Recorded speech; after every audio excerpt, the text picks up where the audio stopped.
What's going on, guys? Today, I'm going to be talking about how you can strengthen your tendons in order to improve your athletic performance. These are going to be exercises that you can do anywhere. I'm literally going to show you from the comfort of my own home. And if you didn't know, strong tendons are extremely important when it comes to athletic performance. Tendons act as dynamic springs, so they're going to actually store and release energy. And the stronger the tendons are, then the more energy they're going to be able to store and the more efficient they're going to be able to release that energy, which makes it extremely important for max effort and explosive activities such as sprinting, jumping, and changing directions. On top of that, strong tendons are also very important when it comes to stability. It's going to help to maintain stability of the joint during movement, and it's going to help to improve joint integrity, which is going to help reduce the likelihood of injury, especially when you're doing high impact and sudden change of direction movements. Anyways, guys, let's just get right into these exercises.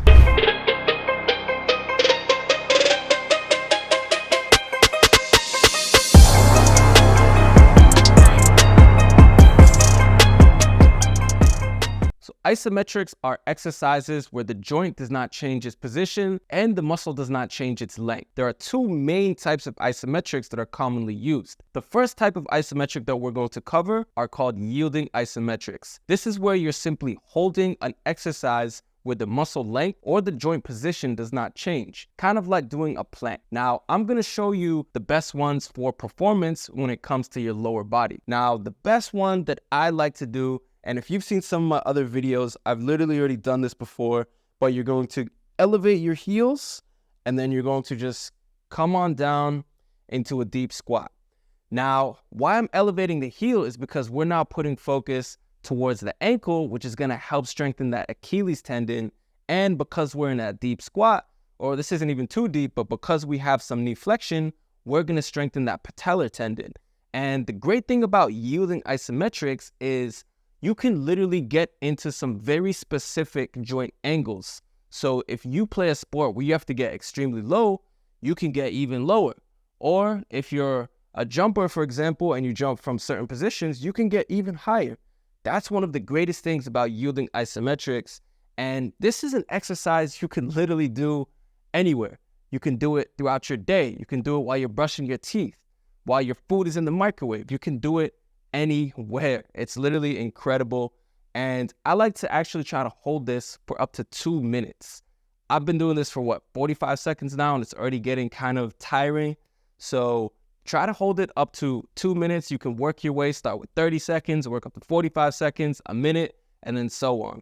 And the great thing about yielding isometrics too is that you can even load it up. This is the only weight I had that was readily available. It's like I was saying, you can easily load it up. Why the heck did I grab this big 80-pound weight? It's the only thing that was easily available, but you can see me shaking. You can see me working. As y'all can see, all you got to do is literally hold it. Start with your body weight. Do it for time. Do it literally every day. Maybe not every day. Take a little break because you're going to get sore, especially if you're a beginner. But once you actually get used to this, you could do this every day and your body's going to thank you later for it. All right, so another great exercise that is a yielding isometric is the heel elevated isometric split squat. And you don't have to elevate the heel, but I always like to get that ankle involved whenever possible. So what you got to do, you're literally going to get into a split squat position. You can lean forward, strengthening that Achilles tendon and that patellar tendon. And now, boom, there you go. All you got to do is hold it. Again, if you don't want to have that heel elevated, you can be flat and you're still going to get the benefit of holding that isometric. And another thing about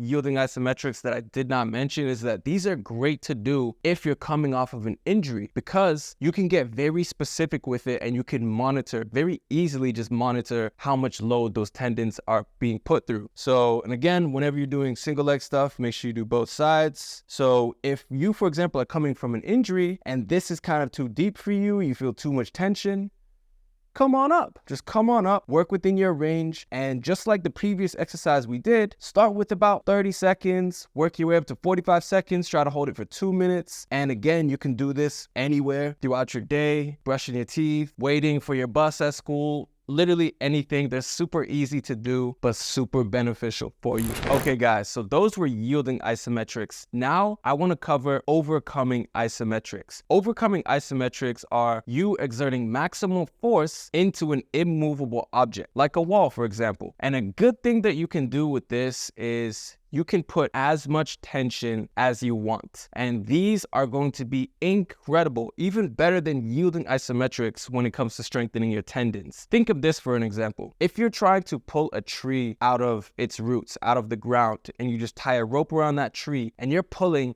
with maximal force, the rope is going to be your tendon and you pulling is the muscle. When you're pulling with maximal force, all that exertion, just think about that load. Because that tree's not gonna move. You're not Hercules. You're not gonna pull the tree out of the ground with a rope. It's not gonna happen. But what is gonna happen is you're gonna be exerting so much force because you're pulling against an immovable object. Now imagine if that tree was loose and it just comes right off. You're not gonna be pulling with the same amount of force. That is literally the same concept when it comes to overcoming isometrics. So the first exercise I wanna show you here is a wall sit. Everybody knows the wall sit. You know, if you're just sitting right here, then this is technically going to be a yielding isometric because you're not really doing anything except sitting. The joint angle isn't moving, your muscle length isn't moving. But in order to turn this into an overcoming isometric, what you want to do is you want to actually actively push your hips into the wall behind you. So what I'm going to do is I'm going to push with max effort for just about 5 seconds. Ready? Let's go.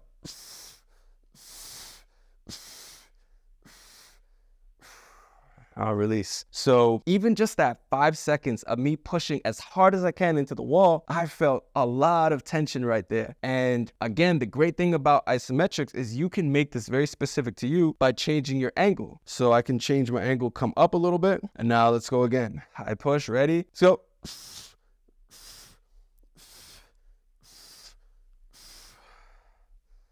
And again, that's actually a lot tougher than it looks. So much easier than just sitting here. Now, after doing that, I feel like I could sit here all day. But great way to strengthen the tendons. And because there's no actual movement, you're not going to get too sore from this. So these are things that you can do multiple times a week. I'm saying 4 or 5 times a week. And if I'm doing something that's maximal effort like that, I'll typically do higher sets and of course like lower time. So I'm only doing 5 seconds at max effort. I might do about 6 to 7 or maybe even a little more, like 6 to 8 sets of that. And again, I can do this throughout the week. If you're not going to be putting maximal effort, let's say you're going about 80% effort, then you can even do this for up to 20 seconds. But it's a great one, really going to help to put a lot of strain on that patellar tendon, which is going to help to strengthen it and make it nice and resilient. This next exercise is going to be a great one to strengthen the Achilles tendon. So what you're going to do, you're going to use the wall again, and you want to take, about 3 steps back away from that wall. You want to place your arms fully extended out. Make sure the elbow is locked out as well. You want to place your palms at about chest height, and then you're going to just lean into that wall, okay? From this position right here, you want to actually make sure that your heels are elevated. And then from there, you can use one leg, bring one knee up.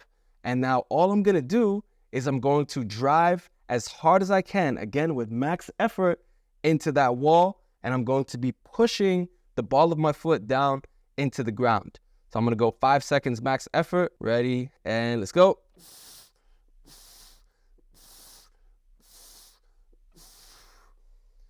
Good. So again, you can literally put as much tension as your body can even handle right here. A great one, and it's also good for that acceleration mechanic, but it's putting a lot of strain on that Achilles, but we need that because we want our Achilles to act as that spring. So when we are sprinting, when we are jumping, it's going to be able to have that rebound effect, very elastic like a rubber band, and just have us springing everywhere. And so this is a great one. Again, literally do it anywhere you want. All right. So easy. There's no excuse why you shouldn't do it. And the same protocol goes for the wall sit that we just previously did. Because I'm doing max effort for only about 5 seconds, I would do a higher amount of sets with these. And because it's not actually making us too sore, we can do this about 4 or 5 times a week. And another variation that you can do that's also going to hit the Achilles from a different angle is going to be from the side. So what I'm going to do is I'm going to place, my foot a little bit further out towards the side here. I'm going to bring one leg up, and now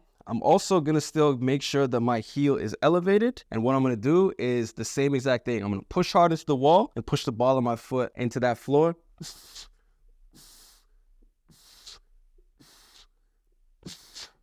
And this is really good because if you're somebody who plays a sport where you have to move in many different directions, then you want to make sure that you're conditioned in many different directions, because when you have stronger tendons, it will make those tendons more resilient to injury. Unfortunately, tendon injuries are so common across all sports. And if you were just to strengthen them, of course, you can't prevent injuries 100%, but do what you can to reduce your risk. That's literally a win right there.